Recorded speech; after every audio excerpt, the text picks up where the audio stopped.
여러분 많이 당황하셨죠? 네, 목사가 나올 줄 알았는데 우리 씨름 선수가 나왔는지 또 중국 옷을 입고 와서 오늘 스타의 매상이 많이 오르지 않을까 생각이 듭니다. 저는 고등학교 때까지 운동을 했습니다. 육상을 했고요. 서울시대에 나가서 2등 했습니다. 종목은 투포환이었고요.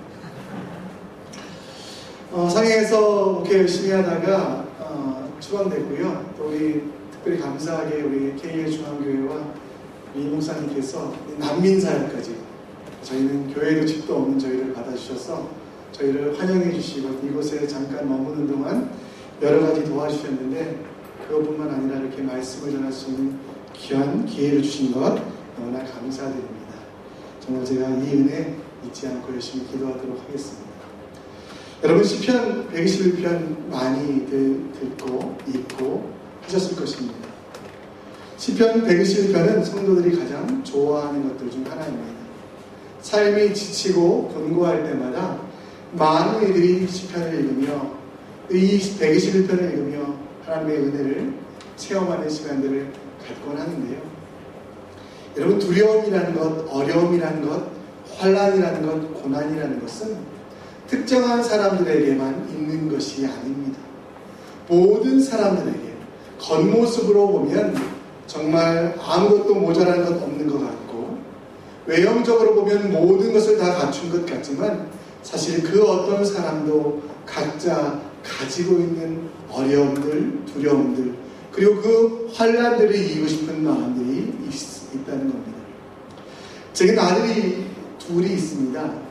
첫째는 아들과 둘째 아들이 있는데 9살짜리 아들이 저에게 항상 이야기합니다. 아빠, 인생이 왜 이렇게 힘드냐? 너는 왜 뭐가 힘든데? 자기가 어렸을 때부터 힘든 일이 너무나 많았다고. 큰아이가 옆에서 이야기합니다. 얘야, 10년도 살아보지 못한 네가 어려움을 이야기할 수 있니? 그 아이는 12살이고요. 어리나 나이가 많으나 모든 사람들이 다 곤고함과 또 환난과 어려움을 갖고 있는데 여러분 그 환난과 어려움들을 이길 수 있는 방법 과연 우리 삶 속에서 어떻게 하면 환난과 어려움을 이기고 승리할 수 있는지에 대하여 오늘 시편 말씀을 통하여 함께 나누어 보려고 합니다. 여러분 시편 121편 1절 2절 우리 함께 읽기 원합니다. 내가 산을 향하여 눈을 들리라 나의 도움이 어디서 올까 나의 도움은 천지를 지으신 여호와에게서로다. 여러분 많은 사람들이 어려움들이 찾아오면 산을 향하여 눈을 두게 됩니다. 오늘 찬송하는 사람들도 그 예루살렘 성전으로 올라가며 저 산들을 바라보고 있습니다. 그런데 여러분 그 산의 원어는 무슨 뜻이냐면 흐릿하여 보이지 않는 것, 멀리 있어서 정확하게 알 수 없는 것이 히브리어 원어의 산이라는 뜻입니다. 여러분 멀리 떨어져서 보이지 않는 것 그것들에 의지하는 사람들이 세상에는 너무나 많이 있다는 겁니다. 저 산에 가면 무엇인가가 있을 것 같고 저 산에 가면 어떤 도움의 원천이 있을 것 같다라는 생각들 그 생각들 때문에 많은 사람들이 진정한 승리의 원인을 바라보기보다는 단지 흐릿하여 멀리 있는 것들 또 어떤 사람들에게는 인맥일 수 있고 어떤 사람들에게는 재물일 수 있고 어떤 사람들에게는 관계일 수도 있지만 흐릿하여 보이지 않는 것들에 자기의 전부를 거는 사람들이 있다는 겁니다. 여러분 2절에는 뭐라고 이야기합니까? 우리의 도움은 저 산으로부터 오는 것이 아니라 물론 산에 계시기도 있지만 우리 가운데 계신 우리의 도움은 천지를 지으신 여호와께로부터 온다라고 말씀하고 있습니다. 여러분 2절의 그 도움이라는 단어는 히브리어로 에제르라는 단어입니다. 여러분 많이 들어보셨죠? 창세기에 보면 아담이 혼자 있는 것을 하나님께서 좋게 여기지 않으셔서 돕는 배필을 주실 때 에제르 그 하와를 주셨습니다. 이 에제르의 뜻은 돕는 자라와 저 돕는다라는 뜻과 함께 여러분 동행하다라는 뜻이 있습니다. 하나님은 여러분 에제르 하나님의 도움은 우리와 동행하신다라는 것입니다. 저 멀리 흐릿하여 보이지 않는 존재가 아니라 이미 여러분 속에서 임재하시고 여러분과 함께 하시고 여러분을 위하여 너무도 놀라운 계획들을 가지고 이미 여러분 마음속에 여러분 삶 속에 함께 하시는데 우리의 우리의 악한 죄악들이 그 하나님을 보기보다는 저 우상과 같은 산들을 바라보며 흐릿한 것들을 바라보며 만족하려고만 하는 영적인 그런 어두움들이 우리 가운데 여전히 존재한다는 것입니다. 하나님의 도움은 여러분 멀리서부터 오는 것이 아니라 에제일 이미 우리 속에서 함께 하신다는 것입니다. 따라서 여러분 승리의 조건은 산에 올라가는 것이 아니라 저 높은 산에 힘들게 올라가는 것이 아니라 이미 우리 속에 임재하신 그 하나님을 찾으며 바라며 그분의 뜻이 무엇인가를 아는 것이 승리의 조건이 된다는 것입니다. 사사기 6장에 보면 미디안이 이스라엘 백성들을 쳐들어왔습니다. 그때 미디안에 대하여 사람들이 대항하기를 산에다가 산성과 토굴을 자기를 위하여 짓고라고 되어 있었습니다. 여러분 산성과 토굴을 자기를 위하여 지었을 때 이스라엘 사람들이 평안했습니까? 승리했습니까? 아니 그렇지 않습니다. 그들이 아무리 높은 산성을 지었을지라도 아무리 깊은 토굴을 지었을지라도 그들은 불안하며 미디안에게 패배해서 그들의 모든 것들을 빼앗겼습니다. 그러나 기드온이 깨달았던 것은 무엇입니까? 멀리 있는 하나님, 정말 저 산에 계신 하나님이 아니라 이미 내 속에서 임재하신 그 하나님을 만나고 그 하나님께 매달리고 의탁하는 것이 승리의 조건이라는 것. 오늘 하나님께서 우리의 도움은 에제르라고 말씀하셨습니다. 저 어떤 장소가 아니라 하나님을 모신 그 공간이 바로 승리의 공간이라고 말씀하고 계신 것입니다. 여러분 장소라는 것은 지리적인 표현입니다. 어떤 곳. 그러나 그 장소를 어떻게 꾸미냐에 따라서 공간이라고 붙일 수 있습니다. 여러분의 가정이 승리의 공간이 될 수 있는 것은 하나님을 모시고 나아갈 때입니다. 여러분의 직장이 승리의 공간이 될 수 있는 것은 바로 하나님을 모시고 나아갈 때입니다. 이 K의 중앙교회 이곳에 모여 함께 예배드릴 때도 성령의 충만함을 통하여 우리가 변화를 받지만 예수 그리스도 곧 우리가 안에 계신 그 하나님을 모시고 나아갈 때 우리는 여러분이 밟는 땅, 여러분이 행하는 곳, 여러분이 가는 곳마다 승리의 공간이 될 수 있다는 것입니다. 여러분 기독교와 다른 종교의 차이가 뭘 것 같습니까? 여러분 기독교와 다른 종교의 차이, 기독교에는 여러 가지들이 있습니다. 그렇죠? 우리 성실함도 있고 또 진리도 있고 또 도덕적으로 높습니다. 그러나 여러분 기독교 진리가 가장 진리인 이유는 무엇이냐면 세상의 모든 종교는 찾아가는 종교라면 우리 기독교 성경 말씀은 찾아오시는 임재하시는 하나님이시라는 것입니다. 우리가 높은 산에 올라가야만 우리를 만나주시는 하나님이 아니라 너무나 큰 죄를 짓고 살아갈 수 없는 영원한 형벌을 받을 수밖에 없는 우리지만 그분께서 그 하나님 나라의 하나님께서 우리를 향하여 내려오셨다라는 것. 예수님의 처음 가르침도 천국으로 가라가 아니라 천국이 이 땅에 올 것이라고 말씀하셨습니다. 이사야서 7장 14절에도 보면 하나님의 아들이 이 땅에 오실 것이라고 그리고 우리와 함께 하실 거라고 말씀하고 있습니다.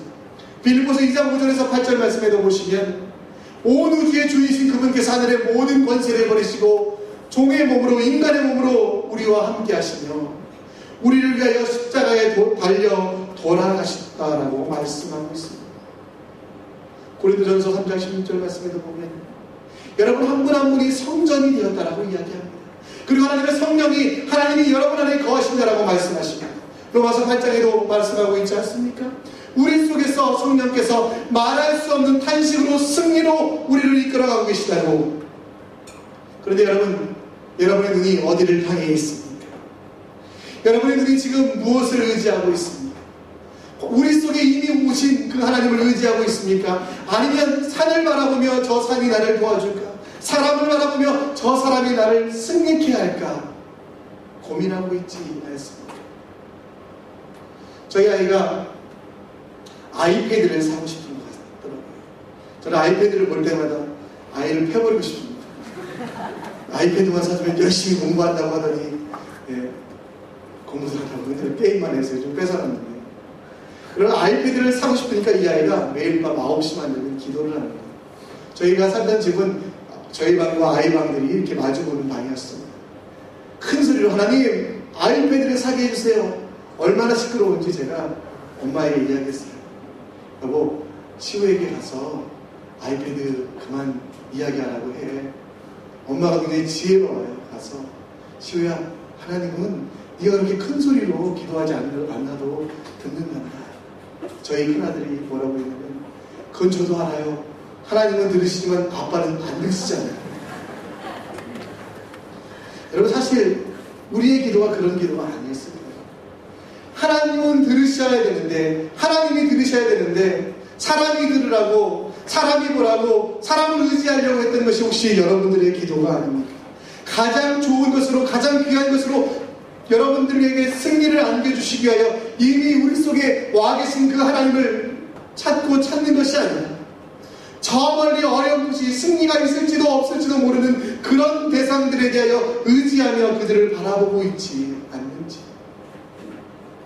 여러분, 정말 우리가 하나님을 의지하지 않고는 승리할 수 있는 방법이 결코 없습니다. 하나님, 우리 속에 계신 그 하나님을 바라보지 않고는 우리가 그 어떤 공간도 여러분 패배와 좌절의 공간이라는 것입니다. 여러분들이 지금 바라보고 있는 것들 중에 하나님을 의지하지 않는데, 하나님을 바라보지 않는데 얻어지는 것들이 있다면 여러분 그것을 한번 돌아보셔야 됩니다. 과연 축복인가? 저는 여러분 정말 생긴 것에 컴플렉스가 굉장히 많이 있습니다. 물론 제가 한 3일 정도 금식하면 저희 어머니께서는 저에게 얼굴이 반쪽이 됐다, 반쪽이 된 얼굴이 이 얼굴입니다. 그래서 여러분 잘생기고 싶어서 제가 술을 냈어요. 꾀를 냈어요. 제 책상 앞에 이쪽에는 원빈 사진, 이쪽에는 현빈 사진을 붙여놓고 기도하기 시작했습니다. 하나님, 원빈과 현빈처럼 되게 해주세요. 기도하던 중에 하나님께서 음성을 들려주셨어요. 그래, 나도 너를 빈이 되게 해주겠다. 감사해 하나님. 그런데 무슨 빈이죠? 골빈이다. 여러분, 긍정적인 것을 바라본다고 긍정적인 것이 되지 않습니다. 세상에 많은 사람들이 여러분 긍정을 바라보고 하지만 우리는 진리 되신 하나님을 바라봐야만 합니다. 하나님을 바라보지 않고는 결코 승리할 수 없다는 것입니다. 제리사 피어스라는 흑인 여자 아이가 있었습니다. 이 아이는 노숙자였습니다. 이 아이가 고등학교를 수석으로 졸업하며 그 연설에서 이야기합니다. 자기는 노숙자였다. 자기가 노숙자 쉼터에서 공부하다가 불이 꺼지면 작은 등불에 의지해서 공부했다고. 그런데 자기가 그렇게 공부할 수 있었던 이유, 자기가 그렇게 승리할 수 있었던 이유는 단 한 가지다. 하나님 나와 함께 하시기 때문에. 내가 비록 노숙자 쉼터에 있을지라도, 공원의 작은 등불 밑에서 공부하실지라도 그곳에는 하나님 나와 함께 하시며 하나님이 나를 도와주시는 곳이기에 나는 승리할 수 있었다라고 그는 분명히 이야기하고 있습니다. 여러분 지금 산을 바라보고 계십니까? 사람을 바라보고 계십니까? 아니면 어떤 여러분들에게 막연한 도움을 줄 것 같은 그런 것들을 바라보고 계십니까? 여러분 그런 모든 것들을 내려놓으시기 바랍니다. 그리고 여러분과 함께 동행하길 원하시는, 돕는 배필 되기 원하시는, 애제를 되기 원하셔서 이미 창세전부터 여러분들이 만들어지기 전부터 여러분과 함께 하시는 그분을 바라보며 그분을 찾는 그 승리의 골방들을 만드시기 바랍니다. 그렇게 될 때 여러분들이 가는 곳마다 승리하며 여러분들이 바라보는 곳마다 이기게 하는 놀라운 하나님의 역사가 여러분에게 있다라는 것입니다. 아멘. 3, 4절 계속 읽어보겠습니다. 여호와께서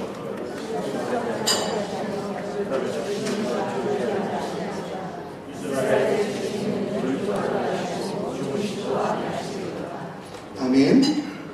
여러분 3, 4절은 인생의 운전대를 누구에게 맡기냐라는 그런 부분입니다. 저희 아내가 처음 운전면허를 따서 제가 운전을 가르쳐 주었습니다. 결코 해서는 안 되는 일이었습니다. 아내에게 좌회전이라고 하자 좌회전을 하고 싶지만 할 수 없다. 우회전하자 우회전할 수 없어서 한 10여 킬로를 직진만 했던 부산까지 갈 뻔했습니다. 아내가 정말 조심하면서 옆에 세우고 나서 저에게 운전대를 맡기고, 와, 이렇게 편안한 걸 왜 내가 운전할 것인가. 여러분 지금도 여러분의 운전대를 여러분들이 붙잡고 계시다면 불편할 수밖에 없습니다. 우리 저 어린아이나 나이가 드신 어르신들이나 모든 분들은 인생에 있어서 처음만 걸어갑니다. 인생에 있어서 여러분 모두 다 초보 운전일 수밖에 없습니다. 그 초보 운전인 자기가 자기의 욕심으로, 자기의 정력으로 그것을 그 운전대를 아무리 붙잡고 있어도 편안할 수 없다는 것입니다. 오늘 말씀 가운데 실족하다라는 뜻은 높은 곳에 떨어져 거반 죽게 되었다는 뜻입니다. 여러분 단지 다리가 삐었다 이 정도가 아니라 여러분 높은 곳에 떨어져 죽게 된 상황, 또 깊은 수렁에 빠져서 숨 쉴 수 없는 것이 실족하다라는 뜻입니다. 여러분 우리 모두가 지금 사실 실족한 형편일 수 있습니다.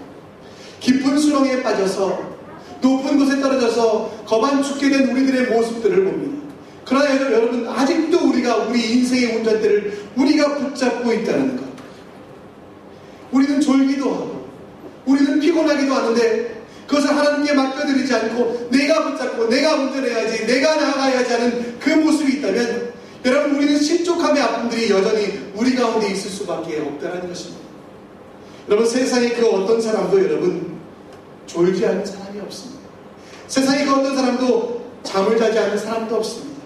여러분 졸다라는 뜻은 잠에 빠져갈 거라는 뜻입니다. 자다라는 뜻은 피곤하여서 여러분 아무것도 할 수 없는 상태를 말합니다. 여러분 사실 그것이 우리의 상태가 아닙니까? 그때 여러분 우리가 주님께 우리의 인생의 내비게이션을 맡기고 내 인생의 운전대를 맡기면 우리가 얼마나 평안할 수 있겠습니까? 여전히 나는 졸면서 나는 자고 있으면서 내 운전대를 붙잡고 내가 해야지 고집한다면 여러분 사고가 날 수밖에 없습니다.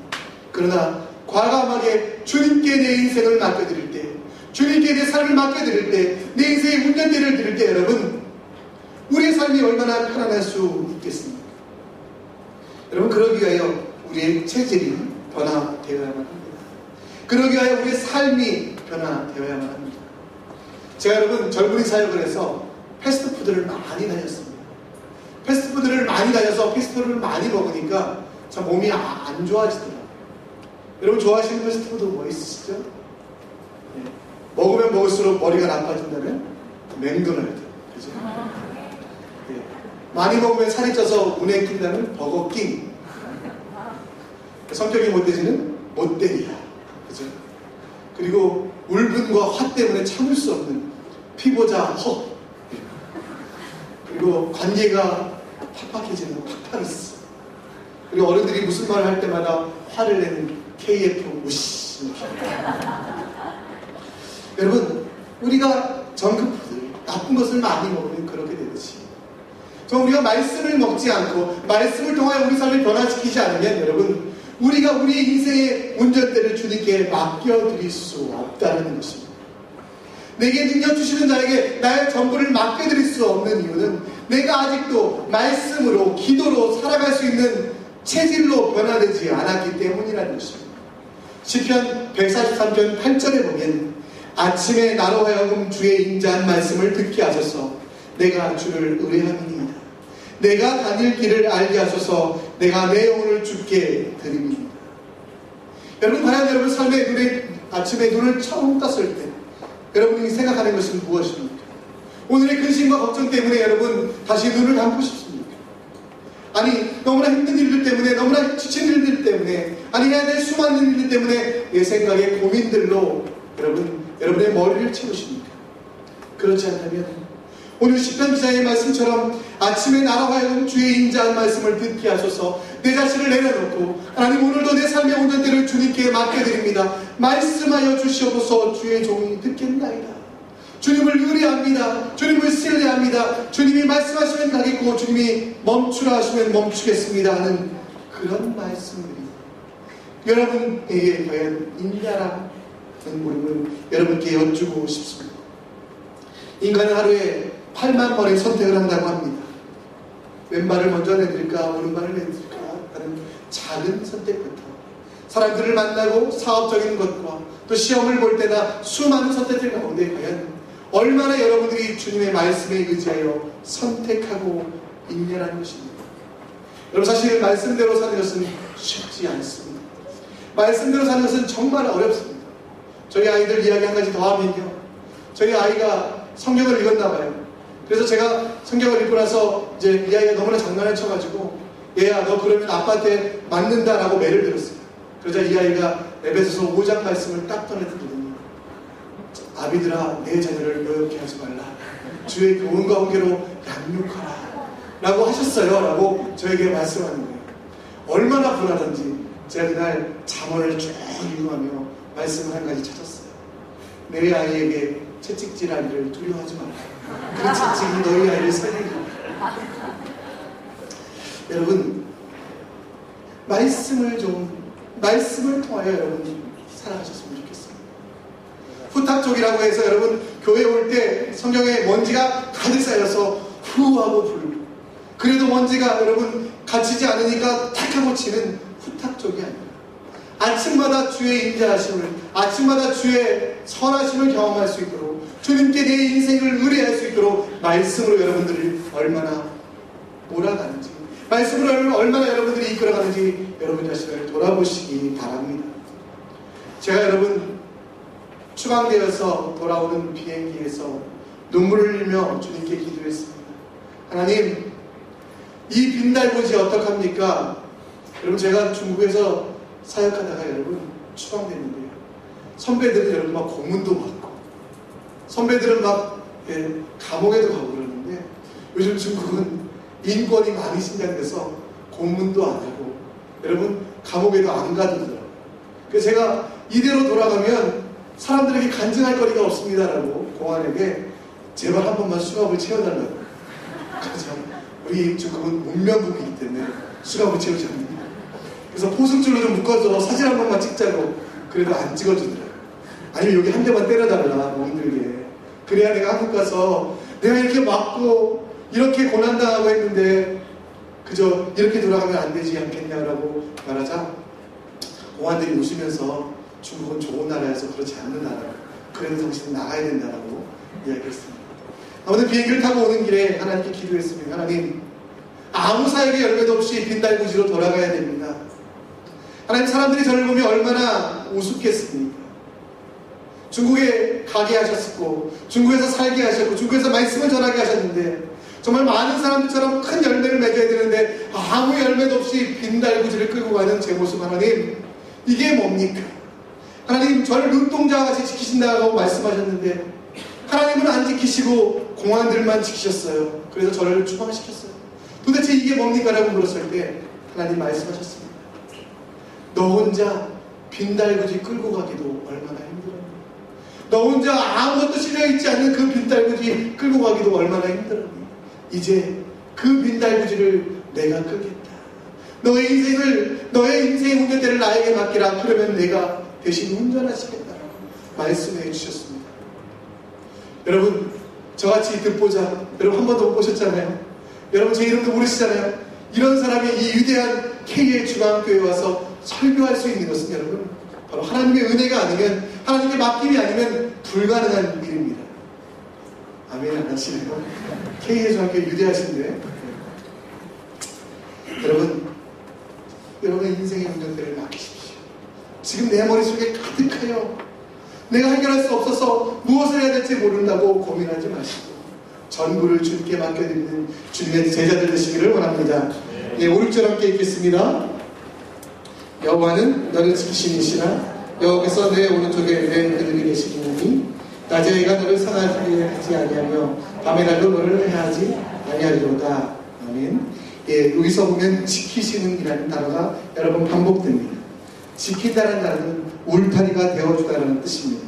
그리고 좀 더 깊이 나아가면 대신 막아주다라는 뜻입니다. 여러분 울타리가 되어주기 위하여 대신 막아주기 위하여 여러분 정말 큰 희생이 필요합니다.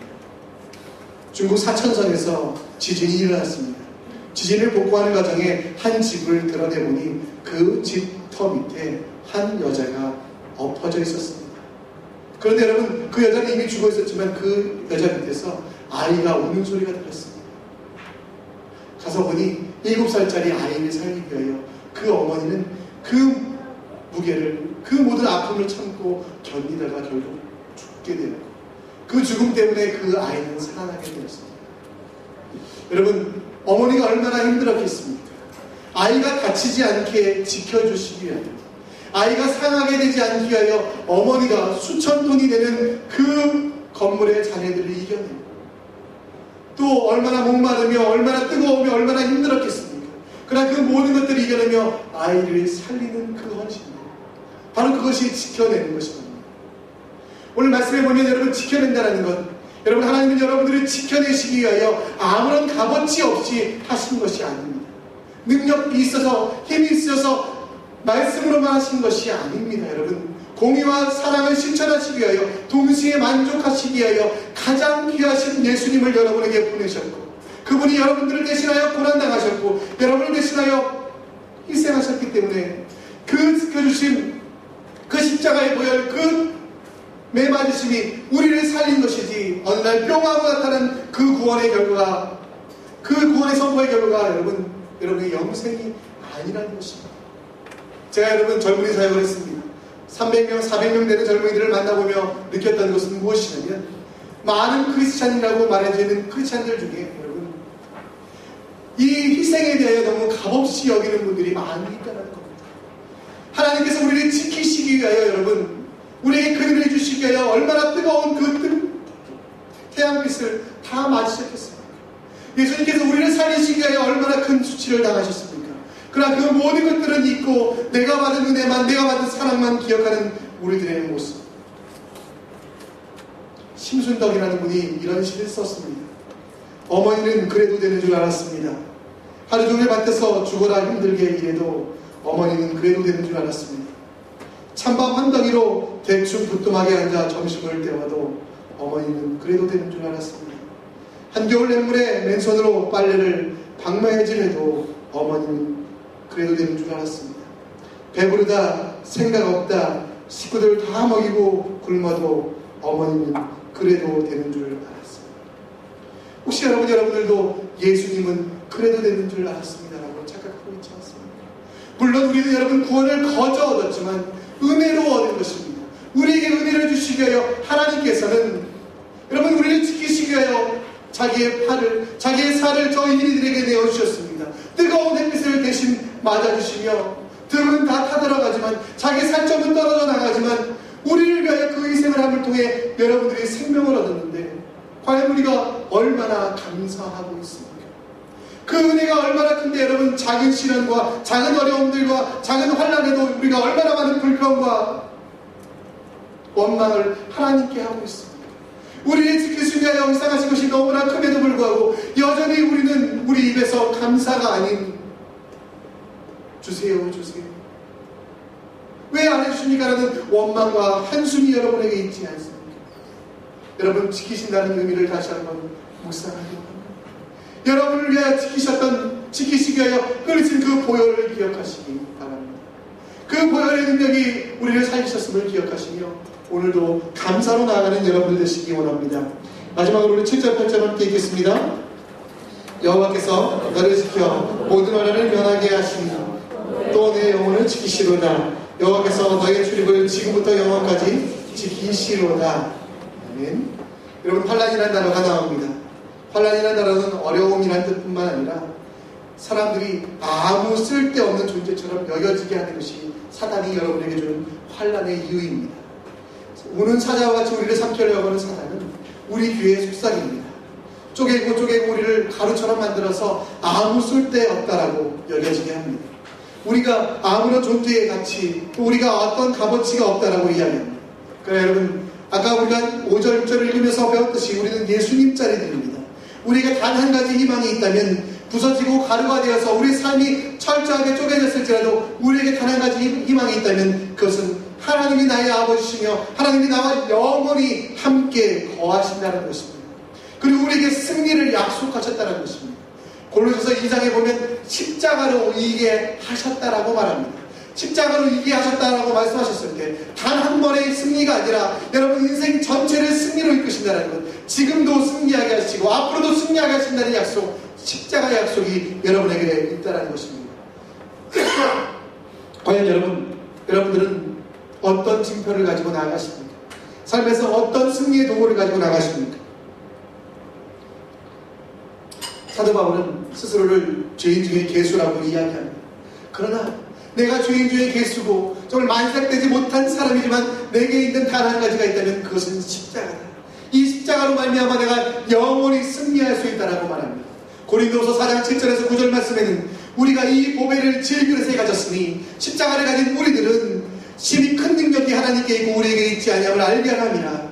우리가 사방으로 우겨쌈을 당하여도 쌓이지 아니하며 답답한 일을 당하여도 낙심하지 아니하며 박해를 받아 버림받지 아니하며 거꾸로 들음을 당하여도 넘어지지 아니함은 십자가가 있기 때문이다.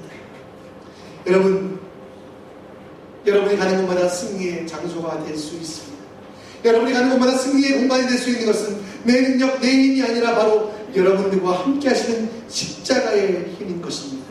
약한 크리스찬은 없습니다. 여러분, 모든 크리스찬이 십자가를 의지할 때 여러분 승리할 수밖에 없다는 것. 오늘 시편 기자가 여러분에게 이야기합니다. 우리 모두가 여러분 100년을 살아갈 사람이라면 실패자가 될 수 있습니다. 우리 모두가 100년만 살아갈 사람이라면 지금의 어려운 환난 때문에 좌절해도 괜찮습니다. 그러나 여러분에게는 영원까지, 지금부터 영원까지라는 영원을 준비하는 사람이기 때문에 100년을 준비하는 사람과 다른 것입니다. 지금 여러분들이 비록 어려울지라도, 여러분들이 비록 힘들지라도 그것은 영원 중에 깊이 작은 것이고, 그리고 십자가가 여러분 가운데 있기 때문에 승리할 수밖에 없다는 것.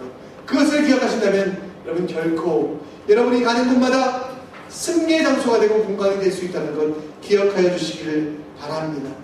오늘 이번 한 주의 성도 임마누엘, 이 예배당에서 뿐만 아니라 여러분 삶의 현장 곳곳에서도 주님의 임재하심을 체험하는 여러분 모두가 되시기를 간절히 축원합니다.